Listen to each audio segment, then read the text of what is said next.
Hello, my darlings. Welcome back from spring break.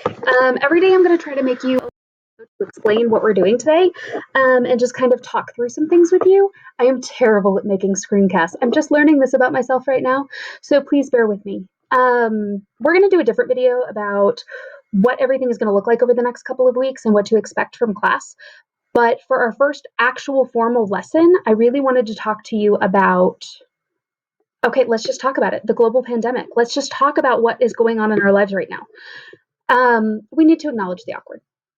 This is weird. This is unprecedented. This is not something that I personally have lived through. Probably not something that your parents have ever lived through. Now, there are human beings who have dealt with this before. I mean, there's been global pandemics since the history of ever.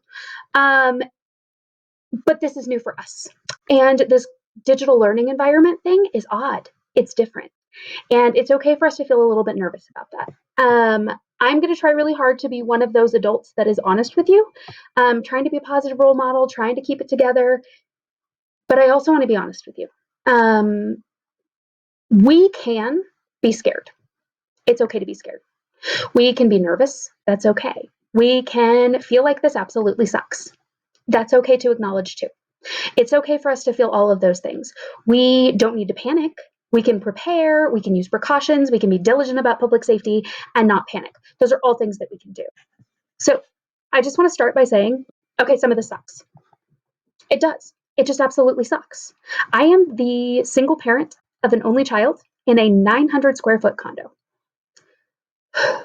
I can tell you more about Bakugan from the past week than I think more humans should ever know. Henry's basically parkouring off the walls at this point. I'm going stir crazy, and I would absolutely kill a man for some Chick-fil-A right now. I'm just going to own that. And I think that it's important to acknowledge that we have all of those feelings. We have the positive ones and we have the negative ones. And there's also some stuff about this that's awesome. So what Henry and I have been talking about is the fact that there are things in the situation that we can't control. We can't control what happens with the virus. We can't control what happens in other countries. We can't control what the government does. But what we can control is the way that we react to it. And it is important to control the things that we can control and to find the positive where we can. So I'm just going to list off a few things that have actually improved in my life that have been really nice. It's been great to slow down. I've had some quality time. I've had extra time to snuggle with my son and play games with him and to go on walks. And I know that you guys are probably experiencing some of the same things. You're reading more, you have more time for video games, you've probably been in your pajamas since this whole thing started. And there's some really great things about that. Even in the face of a global pandemic, it is absolutely okay to appreciate the positive and to enjoy the positive. That's absolutely okay. I know that this is gushy and it's gross and you're probably tired of talking about it. You're like, I know, I get it, okay? I didn't want to talk about my feelings.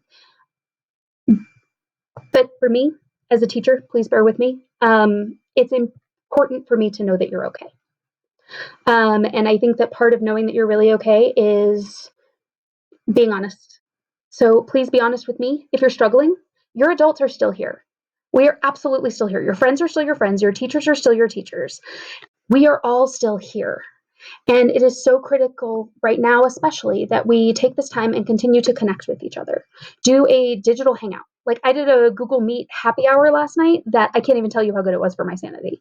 Henry had a 2-hour play date where he could talk to other people about Bakugan the other day. It's really important that you find a way to still communicate with each other and enjoy each other. Promise me, every single day, you're going to do something for your mental health. Every single day, find something that makes you happy or something that makes you laugh.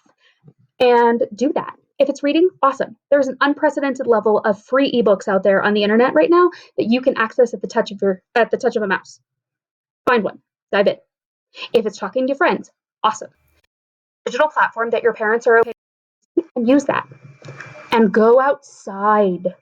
Don't play at playgrounds, don't play with other people, but go outside, go for a walk. The vitamin D is so, so, so good for you. Do something every single day. Find the peace and the happy every single day. Ultimately, we're in this together, guys. That hasn't changed.